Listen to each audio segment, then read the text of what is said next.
Yo, Mystery Fam. Welcome to Mystery Exposed. I'm Big Cool Crazy. Here we unravel the chilling tales and haunting experiences that linger in the shadows. Tonight, we have two spine-tingling stories for you. First, we dive into an unsettling experience of a thrift store find gone wrong, where an innocent toy turned out to be anything but innocent.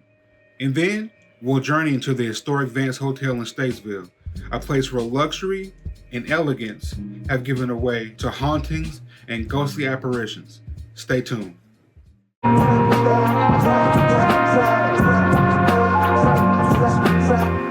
Drifting through the sands of time, echoes of the beats in mind. A journey bound by fate's design, mysteries of space we find. Nostalgia rides on haunting chords, whispers of the past they call.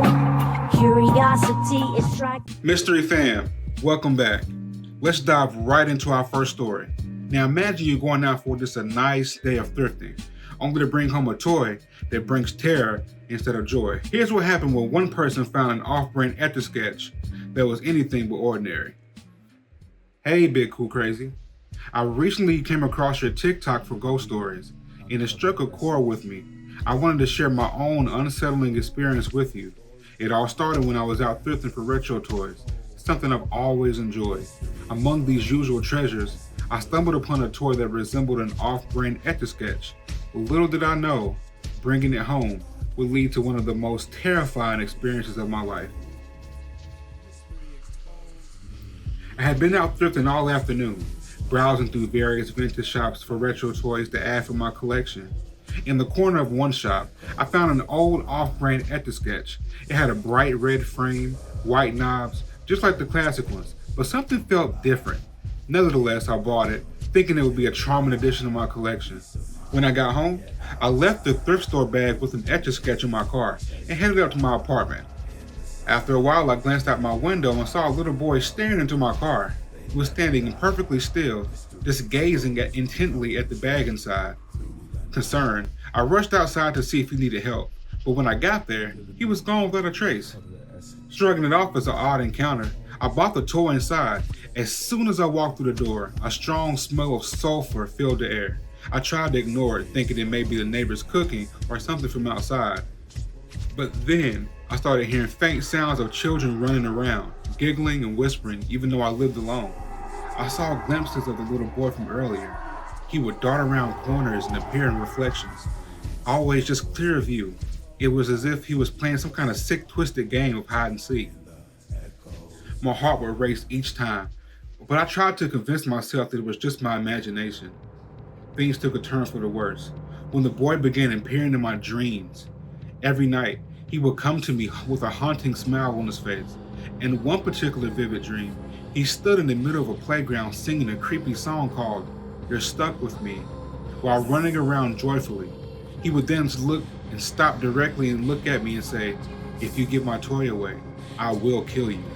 Despite the threat, his smile never wavered, making the whole scene even more disturbing. The atmosphere in my apartment grew more oppressive with each passing day.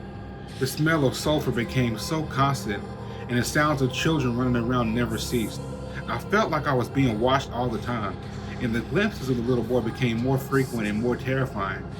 I also noticed the Etch A Sketch would randomly display different pictures on the screen, like skulls, devil faces, and words like "help" and "die."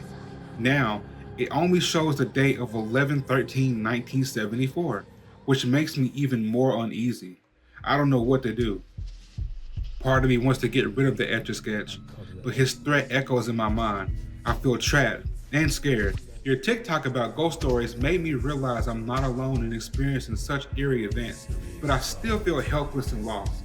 I've attached a picture of the Etch A Sketch. As you can see, I have it surrounded by crystals and a Bible in hopes of warding off whatever dark presence it may bring. Thank you so much for taking the time to read my story. I hope your audience finds it as chilling as I do. Maybe someone out there has some advice for me. Stay safe. Thank you. Welcome back, Mystery Fan. Now let's shift our focus from haunted toys to haunted places. From eerie thrift store finds to haunted hotels, tonight's stories will take you deep into the realm of the unknown. Let's journey now to a place where history and horror intertwine. A place right here in North Carolina in a small town called Statesville that many believe is one of the most haunted locations in North Carolina. Get ready as we uncover the secrets of the Vance Hotel. The Vance Hotel, a historic landmark in Statesville, North Carolina, has a rich, varied history. Built in 1922 by Columbus Vance Hinkle, the hotel initially featured 73 rooms and was constructed for $150,000. It quickly became a centerpiece of downtown Statesville, offering amenities such as a barbershop, beauty parlor, newsstand, cigar store, and a loan business. In the 1920s, the hotel was expanded to a total of 130 rooms. Before the Vance Hotel was built, the site was home to a two-story boarding house, which was demolished to make room for the new hotel.